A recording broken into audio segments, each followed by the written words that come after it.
Hi! Welcome to this part of my review featuring the Heavy Gear Revitalized core rulebook. This is the first edition. If you haven't seen the other parts of my review, featuring this role-playing game of sci-fi drama and mech battles, please check out the playlist in the description below. This time we are going to talk about combat. Drama centers around conflict. In adventure stories, this conflict often manifests itself as open combat. The hero and the villain often have a shootout at the end of the story. Just try to imagine movies like Star Wars, Rambo, and Terminator without combat. So, deplorable as it may be in real life, combat is one of the key elements of adventure. This is not to say that combat equals adventure. An adventure that consists of little else but combat is simply an exercise in mindless slaughter. A well-placed fight can, however, spice up an adventure's life by adding an element of risk. In the role-playing game, time is divided into 6-second combat rounds during combat, of course. When it comes to initiative, it determines who acts first in a combat round.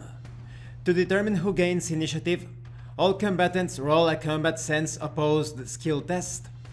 The margin of success is irrelevant in this case. The combatant with the highest result will act first. The next highest is second, and so forth. Those with tied results act simultaneously. Any character who fumbles the test is confused for a moment by the panic and chaos of combat, and cannot begin to perform any action. But he may continue any action that began in a previous round and requires more than a round. The roll for initiative is repeated at the beginning of every combat round. During a round, a character may perform one action at no penalty.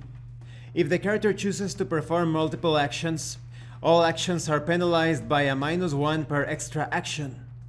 An action is roughly defined as anything initiated by the player which requires a skill or attribute roll. In short, anything that normally requires the character's full attention. The Game Master has final say as to what counts as an action. Concerning movement, many Game Masters prefer to abstract movement for dramatic purposes, but some Game Masters and players like to have precise numbers on hand. These individuals should assume that, under normal circumstances, a character can sprint up to 25 meters per combat round, plus 5 meters times the total of the character's fitness attribute and athletics skill level. A character's running, jogging, and walking speeds are 2/3, 1/2, and 1/3 of his sprinting speed, respectively. When it comes to ranged combat, to attack a wary target, the attacker must defeat the defender in an opposed skill test. The attacker rolls his skill in the attack from being used, that is, small arms, archery, etc. The defender either rolls his dodge skill or melee skill. If the attacker succeeds, the attack hits. If the defender wins, or the result is a tie, the attack misses. For example, if you perform a shield block, that would be a melee skill roll. If the attacker fumbles, the attack fails. If the defender fumbles, the attack succeeds, unless the attacker also fumbled. There are also modifiers applied to the attacker's roll depending on the distance. When it comes to close combat, to attack a wary opponent in close combat, the attacker must defeat the defender in an opposed skill test as well. The attacker rolls his skill in the attack, that is melee or hand-to-hand.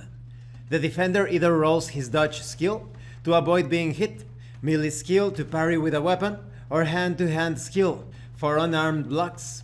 If the attacker wins, the attack hits the defender. If the defender wins, or the result is a tie, the defender avoids the blow. If an unarmed defender blocks an armed melee attack, he suffers a -1 to his defense roll. Concerning surprise attacks, attacking unwary targets requires the attacker to pass a standard, not opposed skill test with a threshold number of 1 plus the defender's modifiers, like movement and cover.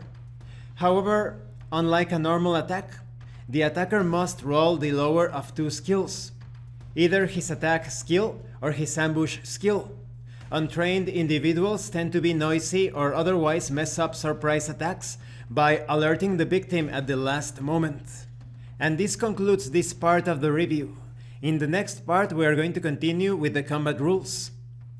As you can see, combat is quite engaging. The attacker and the defender are going to be rolling most of the time. You never feel as if you don't have some way of affecting the outcome. And depending on the circumstances and the mode of attack, you may have some choices when it comes to your preferred method of dodging, parrying, blocking, etc. Thank you for watching this part of the review, and thank you for your likes and your comments. If you have any questions or comments, please let me know. And thank you so much to those of you that are going the extra mile to support the channel. If anyone else wishes to further support the channel, the information on how to do that will be in the description below. And remember, it is better to roleplay and fail in character than not to roleplay and fail as a player.